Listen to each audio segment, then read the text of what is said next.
Josh Freeman, and today I'm reviewing my GoPro Hero 8. This is what I have right here. I do have an older model. I wanted to just use this as a comparison to show you how far along the GoPro line has come. So previously you had this housing here for your mounting right there, and then you had to unlatch this because otherwise it was not waterproof, and this is where you put the memory card and all that stuff like that. And this touchscreen, this extra film on it made it a little bit hard to interact with the touchscreen, but now everything is built into the GoPro here. So this is the mounting.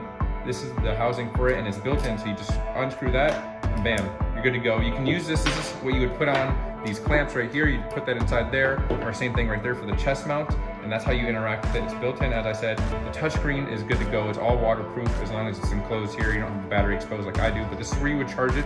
This is your memory card slot right here, and you're gonna get 4K videos. You're gonna get 12 megapixels on the photos. You have very cool features such as the time warp. So just imagine a time lapse, but you can actually move your camera around when capturing your video, or you can do hyper smooth, which is basically if you're doing some type of action shot, or maybe you're out on a walk or run. I use this on my kayak personally, but if you're doing mountain biking, stuff like that, instead of the shaky film that you would naturally get, it's gonna smooth it out and give you much better aesthetic there on your videos. You can do night lapse videos. It has a digital lens for framing your shots, and you can also do live streaming. I use this on my live streams on Amazon.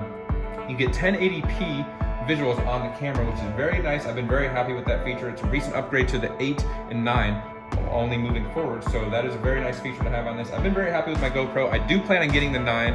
On here, it shows you some quick information as well. Sometimes it'll show you the battery life and your how much memory you have on there. As you can see now, I just switched it over. It tells you what mode you're in.